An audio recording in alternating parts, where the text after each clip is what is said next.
style, sell with Sue. It's your move. Hello and welcome to another episode. Welcome back to No Place Like Home. I hope on this podcast you're getting some wise ideas, some real life examples. Speaking of real life drama, yes, today we're going to talk about first time home buyers, and let me get to that. But on my last episode with Dr. Laura Hambley, I believe that's episode number 20, we talked about what doesn't make a house a home, or one of the things that makes a house not feel like home, and that is toxicity. And we talked about toxic bosses. She just wrote a book called I Wish I'd Quit Sooner. Can anyone relate? Well, I know I did because I sat down and gave Laura my toxic boss story. I have had three toxic bosses. Well, no, maybe I'll say I had two micromanaging bosses, but I've really had one very toxic boss. In fact, so much so that while I worked there, which was less than a year, the company had a 120% turnover of staff. And a few years after I had given my notice and left, someone put a hit out on that boss, and he was shot at while he sat in his car in his mansion home driveway, and it was quite the drama. Now, so don't worry, he didn't die. So he's still got some time to make good choices, as we all do. And so, anyways, I just thought Laura gave a really good interview. And if you are experiencing any toxicity, have a listen to that episode and see if some of her wisdom can come through and give you some good ideas for how to deal with not only toxic bosses, but the other toxic things in our lives. Yes, so there are past episodes, and I hope they all contain value for you. Today, the value is in buying for the first time. And so I have just finished with some clients who bought a house for the first time. They are expecting their first child. And well, actually, I have another couple right now who were looking at houses and they have a little baby. So actually, I have two couples who are top of mind right now. And although you may have bought and sold before, maybe you haven't done it for a while. Often we don't buy or sell a house more than once every 5, even 10 years. So if you know someone who's looking, or if you yourself are thinking about it, maybe I've got a few tips in here that you can take to the bank and take home. So, what really got me thinking about sharing this podcast was when I met this first couple, mom's pregnant, but the dad works in construction, in commercial construction. And so I guess I kind of assume, oh, you know all about buildings and houses and structures and mechanical. However, he said several times, please realize this is our first home. We haven't bought here before. So I really was challenged to take some care and make sure that they were prepared with what was coming up each step of the way. So I thought I might just put that in a little nutshell for everybody here today. First of all, new buyers need to understand that there's a down payment. So before you can buy a house, you've got to save that cash for a down payment. And if the house is less than $500,000, then your minimum down payment is 5%. For the amounts over that, up to 1.5 million at this time in 2026, the minimum down payment would be 10%. So for example, if you're buying a $1.5 million house, your minimum down payment is 5% on the first 500,000 and then 10% on the balance up to 1.5 million. So that's what you need to have at a minimum of a down payment cash. Now, a down payment is different than your initial deposit. So when we're looking around and we see a house that you want to buy, now you've got to make sure you have your cash for a down payment, but a piece of that you're going to give with the offer as your initial deposit. Now, the fact is, the initial deposit can be any amount that is accepted by the seller. 1,000, 2,000, it could be.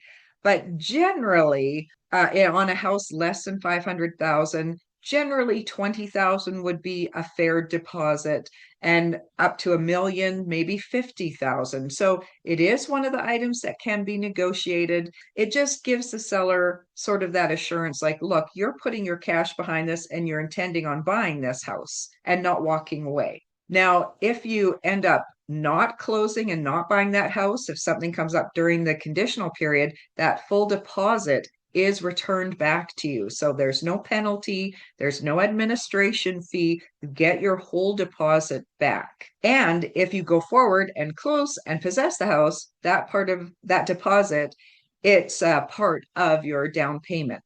Now, when you find a house that you like, so the couple that I'm working with right now, they have a 5-month-old baby, and this is their first house. And listen, I know they're busy, you're busy, both working full time, trying to get their finances together so that they can buy a house and set up their life as a family, get their foot in the door, and then work their way up, as most people do when they're buying houses. When they find a house they like, we're going to write an offer. The offer is going to be the price that we both sides agree on, a deposit, what their ideal possession will be, and it's going to include some conditions. Usually, the conditions will be financing because the buyers will want the lender to give them a final approval. Usually, there will be a home inspection where we have a certified vetted inspector come out and check the mechanical, electrical, roof, exterior, interior, appliances, plumbing, all of that kind of stuff. And if it's a condo that you're buying, then we also will have a professional condominium document review where we get all of the condo docs, the most recent over the last year, and submit them to professional readers who will go through with a fine-tooth comb and then share the results of what's going on in the condo complex. Now, those are the usual things, but there can be extra conditions. For example, if you have a house to sell and you need to sell it before you give a final approval for this, you could put in a for sale of the buyer's home condition. Now, if you're a first time buyer, that wouldn't apply to you. But if something comes up in the home inspection and you have unique concerns, such as if you think there's a problem with mold, you could have a mold inspection. If you think there might be a problem with the sewage, mature trees in the neighborhood, you could have a sewer scope. If there are any little red flags, it might warrant a further investigation. And so we can get more inspections as needed. For example, if you find a mouse trap in the basement and they've had mice before, you might want to call in pest control and just see, like, are there any more mice? Are there any little mice houses that need to be cleared out? So once you have all of your conditions and you're satisfied with the outcome of them, then if you decide to go forward, well, then it's on to packing and working with a lawyer. And for goodness sake, once you remove conditions, please, you do not go out and buy a whole living room of new furniture or another vehicle, because that will really mess up your financing when it comes to closing, and you'll have a very unwelcome surprise. So keep your purse strings tight until you move in. Really, it'll be about 2 weeks before possession when the parts and the pieces start all moving together. You will be reminded to call your utility providers and change from where you were to where you're going to be to allow a transfer of ownership. Or you might need a new account to this home address. I always give my buyers a whole moving guide with all of these details, but I have links to city services, utilities, and a whole list of ideas. You're going to have to update your mailing address to a handful of people. And here's a good idea. I think, for those people moving into condos, you have monthly condo fees, and the monthly condo fees go to the reserve study, which is the big savings account for when big repairs come up. And the condo corporations are wise enough to know that big repairs are eventually going to come up. Replacing carpets has to be done every once in a while. Roofs wear out. every 20 or 30 years. Appliances, hot water tank, fences need repainting, decks too. So really wise to make a list and do a monthly savings. Even if you're not in a condo, give yourself a monthly amount. It's good practice to save and get your own reserve fund going and start filling it up with some cash every month for when those costs come up. You'll be glad you did. Then everything that's owned, you'll pay taxes on it. So a home has property taxes, a condo. If you have a titled parking spot, that'll have tax that goes along with that as well. So whatever you own, and you can pay for your taxes monthly through the TIP program, or you can pay for them annually all at one time. But the TIP program doesn't charge any interest. So a lot of people use that. And this is one of the things that your lawyers will help you set up. And you can also go to the city website, but there's lots of help to get this in order. Now, the other thing is you might not have worked with a lawyer before. And when it comes to closing, the lawyers really do a lot. They review the whole purchase contract, make sure all the T's are crossed. I remember at the beginning of the year, I had a transaction, we submitted it. It went through my eagle eye, through the buyer's eagle eye, through our conveyancing, our brokerage, and right to the lawyer before the lawyer's office caught that we had put 2025 on that contract, just out of habit. So the lawyers are going to go through that. If it's a house that you have, the lawyers will also go over with you your real property report on the house that you're buying and make sure that it is signed, it has compliance.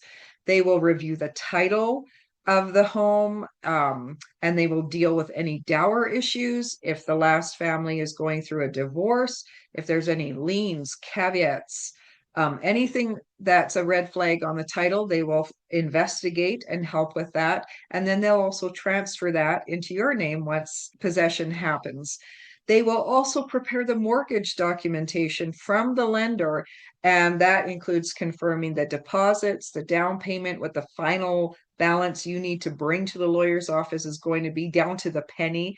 And then they will also transfer the closing funds. So once the lender sends the money for closing, they receive that, pass that on to the seller's lawyer, and then they also disperse the other funds for real estate, etc. Now, this doesn't happen very often. However, once in a while, if you do have an issue during possession or after possession, your lawyer will also be the one negotiating for solutions and help resolve any issues that come up, and they are your trusted resource for advice and advocacy. So once your lawyer, as the buyer, receives the money from the lender for your house, then they will transfer that money over to the seller's lawyer. And when that happens, then possession can take place and the keys are released over to you to possess your new home. Well, I hope that gives you a little bit of info or a bit of a refresher just to outline kind of the steps and who's helping as you purchase your first home. And if you're coming in from another province, welcome to Alberta. That's how we do the process here. So since I'm speaking of these two new families, one to soon have a baby, one just had a baby, I will also share with you that I've been preparing something special to offer if you are expecting. Did you know that I used to be a prenatal teacher? Yes, I did. I taught childbirth education for about a decade as I had my own 4 children. And mostly I started doing this because I did not think the classes that we took were very good at all. And someone needed to teach those classes better. So I got involved and I really enjoyed teaching them. Over the years, I have taught privately. I have helped women give birth as a doula. I have helped my own girls and their friends and other colleagues. And so if I can offer some excellent classes to you or anyone you know, I have just created a short online course of just a few videos of the things you really need to know when you are going into labor and having a baby.